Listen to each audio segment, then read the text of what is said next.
One day, while passing the time with my beloved cousin, on a sudden I beheld a stream of fire issue from an old and beautiful oak which stood about 20 yards from the house.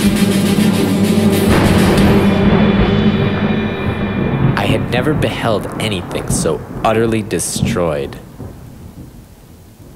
On this occasion, a man of great research in natural philosophy was visiting us from the University of Ingolstadt.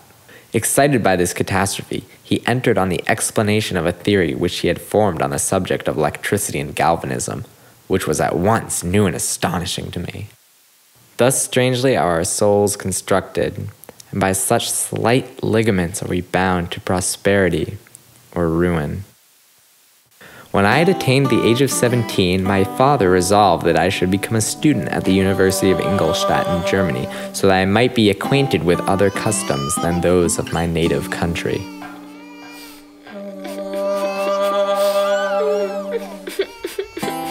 Come now, Elizabeth. Don't cry. I threw myself into the carriage that was to convey me away, and indulged in the most melancholy reflections. I, who had ever been surrounded by amiable companions, was now alone. In the university whither I was going, I must form my own friends and be my own protector. Such were my reflections as I commenced my journey, but as I proceeded, my spirits and hopes rose. None but those who have experienced them can conceive of the enticements of science. There is continual food for discovery and wonder.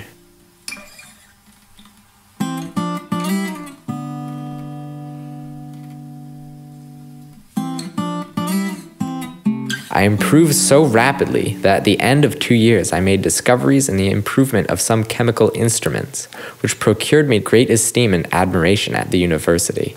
Before long I had outstripped my instructors and turned to the ancient teachers of science, Cornelius Agrippa, Albertus Magnus, and Paracelsus.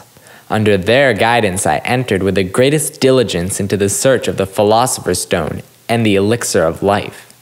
What glory would attend the discovery if I could banish disease from the human frame and render man invulnerable to any but a violent death? Now I was led to examine the cause and progress of this decay and forced to spend days and nights in the vaults and houses of death. Who shall conceive the horrors of my secret toil? I saw how the fine forms of man and animal were degraded and wasted. I beheld the corruption of death succeed to the blooming cheek of life. I saw how the worm inherited the wonders of the eye and brain. I examined and analyzed the minutiae of the change from life to death and death to life, until, from the mist of the darkness, a sudden light broke in upon me.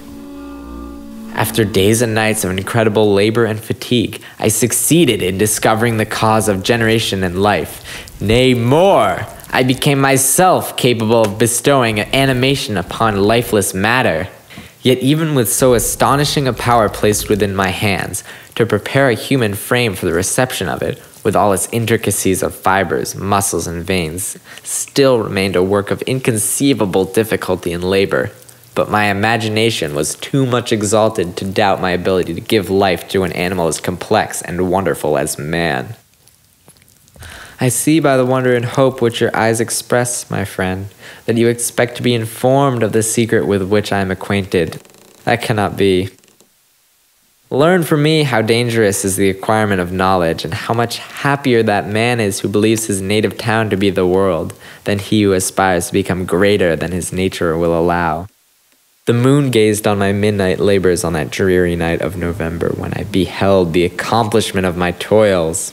I seemed to have lost all soul or sensation but for this one pursuit. A resistless and almost frantic impulse urged me forward. With an anxiety that almost amounted to agony, I collected the instruments of life around me, that I might infuse a spark of being into the lifeless thing that lay at my feet.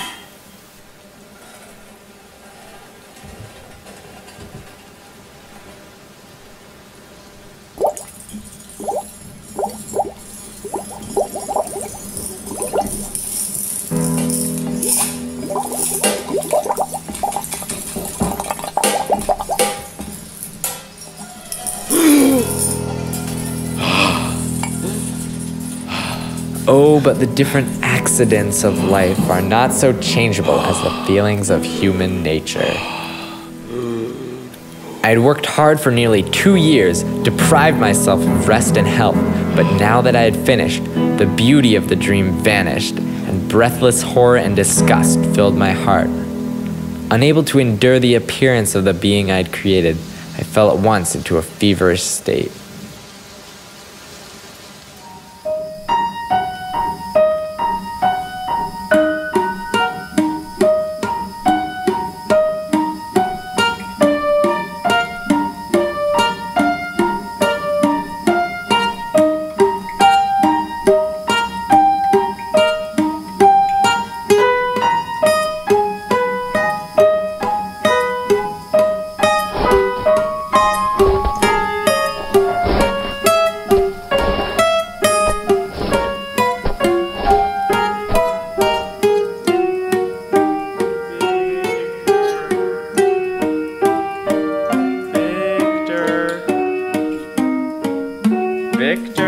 By very slow degrees, and with frequent relapses that alarmed and grieved the doctors who tended to me, I recovered.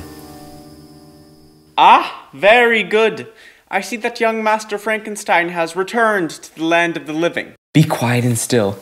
You know not what manner of demon lurks in this chamber. I have daily tended to you since you fell ill some 2 years ago. The only demons lurking in this chamber are the neglected mountains of dust. 2 years? Good God! What news have you of my family and friends? You will perhaps be glad to see a letter that has been lying here some days for you. It is from your father, I believe. My dear Victor, how am I to commence the terrible duty of inflicting pain on you, my long-absent son? I wish to prepare you for the woeful news, but I know it is impossible. Your brother William is dead. That sweet child whose smiles delighted and warmed my heart, who was so gentle yet so gay. Victor, he is murdered. On the morning of last Thursday, I discovered my lovely boy stretched on the grass, livid and motionless. The print of the murderous finger was on his neck. Oh God, I have murdered my darling brother. He begged me to let him wear my necklace.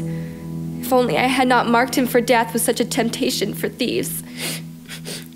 Imagine our shock when the missing necklace was discovered on the person of our servant Justine. Who would believe that such a trusted member of our household could commit such a brutal murder against her benefactors? Elizabeth weeps continually. You alone can console her. Come, dearest Victor. Come home, that we might mourn the loss of poor William.